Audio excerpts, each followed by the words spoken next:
वो बौना, मैं उसे भूल चुकी थी। फिर न जाने कैसे वो मेरी ज़िंदगी हल बनाने आ गया है। मुझे नहीं पता कैसे। बाहर स्नो हो रही थी। मैं अपने बेड पर लेटी स्नो देख रही थी। आज ये पहला दिन था। स्नो डेज वापस आ गए थे। मेरे रूम के विंडो खुली थी। मेरा सारा ध्यान विंडो के बाहर स्नो देखने में था। मेरे हस्बैंड बाथरूम में शावर ले रहे थे। मेरा ध्यान एकदम से उस स्विंग चेयर की आवाज़ पर गया। उस चेयर पर कोई बैठा था, छोटा सा बच्चा जैसे। ध्यान से देखा तो बौना। मैं एकदम से चिल्लाई।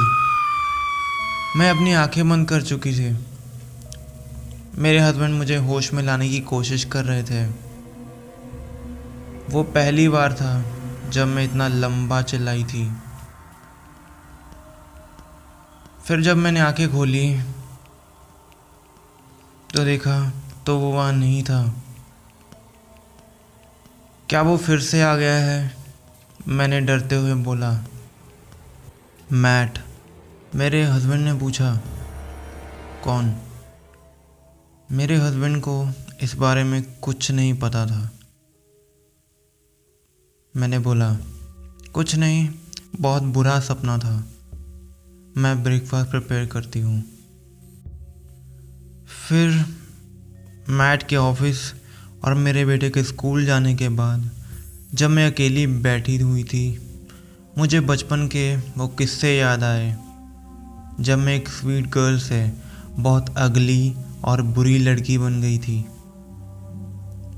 मेरी मेंटल हेल्थ भी अनस्टेबल हो चुकी। मुझे आज भी याद है जब उस दिन मेरी क्लास चल रही थी, मुझे वो शैतान दिखा, लेकिन ये पहली बार नहीं था।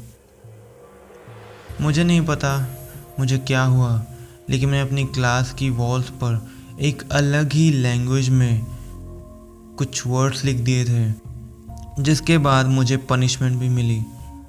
मैं कुछ बच्चों को बुली भी करने लग गई थी।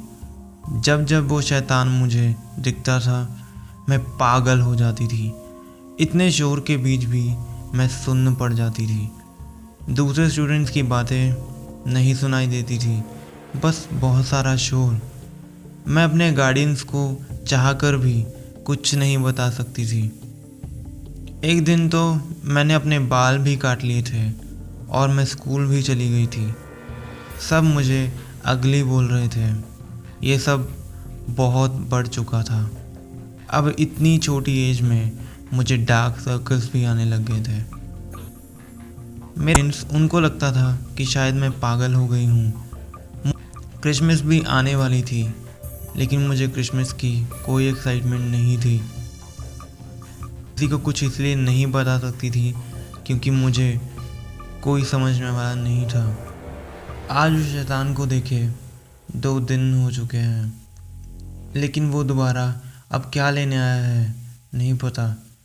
कभी कभी मुझे रास्ते पे चलते हुए बस रोशनी दिखाई देती थी, जिसमें मैं आगे चलती जाती थी और वो एक डार्क से थ्रेशोल्ड पे जाके ख़त्म हो जाती थी।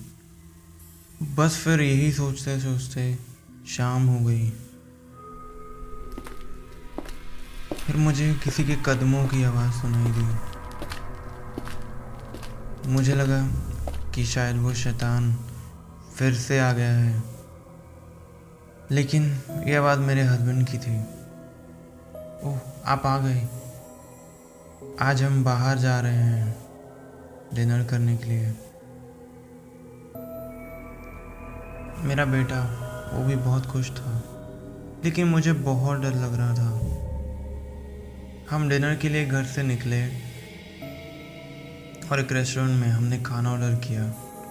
जब वो वेटर खाना लेकर आ रहा था, मैंने उसके पीछे उस बौने को देखा।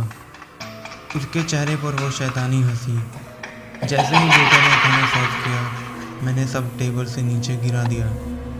ये खाना जहरीला है, ऐसे बोल के मेरे हस्बैंड गुस्से से चिल्लाए, ये तुम्हें क्या हो गया है?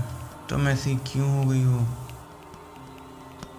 मुझे इसके बाद बहुत पसीना आ चुका था, ऐसे जैसे मैं हर्ष के आगे बैठी हूँ। फिर जब मैं नॉर्मल हुई तो मैंने सॉरी मांगी। मेरे हस्बैंड ने और खाना ऑर्डर किया। सिर्फ कुछ बाइट्स लेने के बाद मैं वॉशरूम में गई। अपने आप को मिरर में देख के रो रही थी कि मैं ऐसी क्यों हूँ। फिर हम घर आ गए। मेरा बेटा मेरे पास आया ये पूछने के लिए कि मुझे क्या हो गया था। मैंने उसे अपने रूम में जाकर सो जाने को कहा। फिर इस बात को अभी कुछ ही दिन बीते थे कि अभी कुछ ही दिन पहले हम एक पार्टी में गए थे। मेरे हस्बैंड की कंपनी ने थ्रो की थी। सब कुछ सही चल रहा था जब तक कि मैंने किली, जो कि मेरे हस्बैंड की सीनियर थी, उससे बदतमीज़ी नहीं की। मैंने उस पर ड्रिंक गिरा दी थी उस शैतान को दोबारा देखने के बाद। इस सब के बाद हमने पार्टी आधे में ही छोड़ दी। के साथ रहे थे तो मैट बहुत ही गुस्से से ड्राइव कर रहे थे और कुछ ही आगे जाने के बाद उन्होंने गाड़ी एक जगह पार्क की और मुझे सब कुछ सच बताने को कहा। यही कि मुझे क्या हुआ है, क्यों मैं ऐसे वियर्ड बिहेव करती हूँ। मैंने उन्हें सब कुछ बता दिया जिससे वो हरे रंग का बॉल